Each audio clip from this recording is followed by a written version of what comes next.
Are you guys concerned about the 49ers backloading contracts for older players? Specifically, Kyle Juszczyk, Trent Williams. Who else, Jack? Alex Mack. Not really. Not Mack so much. It's really those first two, Trent Williams and Kyle Juszczyk. Those are rough contracts when you start getting down the road with them because, if you look at Trent Williams, for example, even in his second to last year of that contract, he's still going to count for over $12 million of dead cap.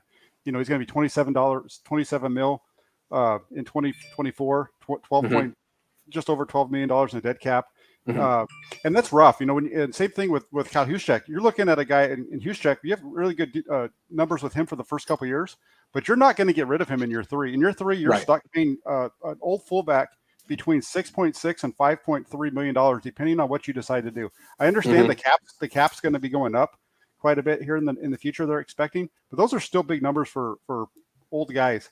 And if you want to build, the cap's easy to manage, but that management of the cap needs to come when you're dealing with younger players that you can push that money out. With guys like Williams and Juszczyk, you're not going to be able to push that money out. You're stuck paying them because you're not going to want to extend them beyond what their current deals are, I believe. I'm always a little concerned about backloading deals just because you're playing with fire, because if there's a guy you really love in 3 years from now, you might not be able to afford him. But in this instance, I think it's fine just because the way that restructuring has been going on, and I'm hoping for a bigger salary cap boom as the NFL continues to grow and we get more further removed from this COVID shortened salary cap. I think that will help out. The Williams and Juszczyk deals are interesting, but hopefully a restructure would kind of fix that.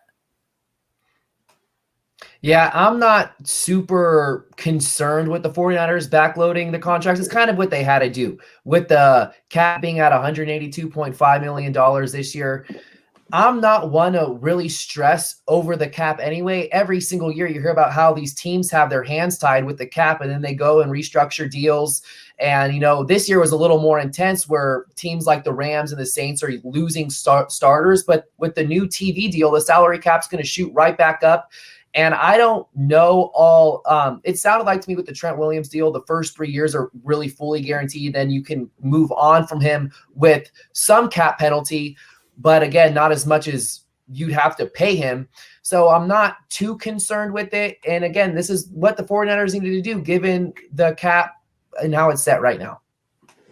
I think it's interesting. The Niners used to make deals where they would give a lot of money up front, but they could sort of get out no penalty free after 2 years. They did it with Kaepernick. They did it with Garoppolo. It used to be what they did. Give themselves these get out of jail free cards in case the player gets hurt or just isn't the player they used to be. Since Kyle and John have gotten here, they've kind of given these contracts out that are the opposite. We love you. We've seen enough. We want you long term. And we're going to backload the deal and make it, worthwhile for us. But we don't want to get rid of you. We want to keep you here long term. And that's great until Weston Richburg gets hurt or D Ford gets hurt. And it's now you're stuck with a dude who can't play anymore. And you gave him this contract when he was old anyway. So that's why I'm with Jack a little bit on this one. A little concerned that backloading for Kyle Juszczyk. I mean, he's going to be 30 in a couple of months. Tom Rathman was on the Raiders by the time he was 32. So what is Juszczyk's future? Trent Williams, I mean, he's already 30. He's going to be 33 in a few months. So are we certain he's going to be playing 16 games a year, consistently moving out? And if these guys start falling off and getting hurt and missing time, that's where the structure of these contracts becomes an issue because you can't. You're tied to them for years. So how long is Juszczyk's deal? 5 years. 5 years. So he'll be 35 at the end. 5 years. Yeah. Okay. Yeah. So I mean, in that case, it is concerning to me. I wasn't really thinking that because just think of Anthony Sherman, who was probably competing with Juszczyk as the best fullback in the NFL for the last 6 years, and he just retired. No, so 32 is. For fullback, sometimes is hard. That's a lot of wear and tear. So 35, credit to Juszczyk if he can keep it up till then. But that is concerning. I agree. Rathman's last year was at 32. So just something to think about. I mean, I'm not saying Juszczyk and Williams are going to fall off and get hurt and not play that much anymore. But if that happens, the Niners don't have much recourse. It's kind of what we saw with D Ford. So we'll see. Well, something that I like to look at too. I go back to Eric Armstead's contract and how his cap hit last year and then this year as well, $12.5 million this year. And then looking after that, he's scheduled to make $20 million or more every single year except for the final, or every single year for the remainder of his contract, $20 million. And if you cut him after June 1st, after 2022, it's a $5 million dead cap, and you're clearing over $15 million in cap space. So that's why, does anybody really see Eric Armstead making $22 million in a season, maybe, if he has another 2019 season? Because and the cap really goes up. Other than that, they're going to have to restructure that deal or move on from Armstead. I don't think he's a $23-24 million player. The 49ers don't really like to do June 1st cuts. If you look at their history, they don't really like to do that because what happens when you do that is you're spreading that number. So it's not only $5 million that first year, it's $5 million the year after that as well. Mm-hmm. So that's why they don't like to do those kind of moves. So I see what you're saying. I like the moves that they made for 2021, but when you start looking at it beyond that, it's rough because 2022 right now they only have 25 guys signed and they only have $15.5 million of cap space. Sure, they're going to probably get about $25 million back when they cut Garoppolo if that's what they do. And there's going to be a little money, from Ford.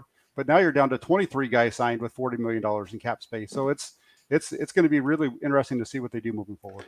Well, maybe the attitude is, if it works out, we win the Super Bowl, we'll worry about it then. If it doesn't work out, we'll get fired. It's someone else's problem. One way or another.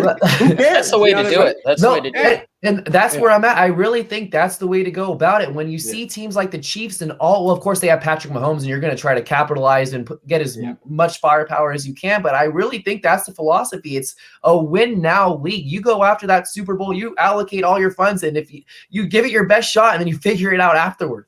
Yeah, I think that's what the Rams are doing. Like they've getting their best foot forward. If they win this year, great. But there's no future on the Rams. In like 3 years, the whole thing's going to self-combust, and either they'll have rings or they won't. But who cares?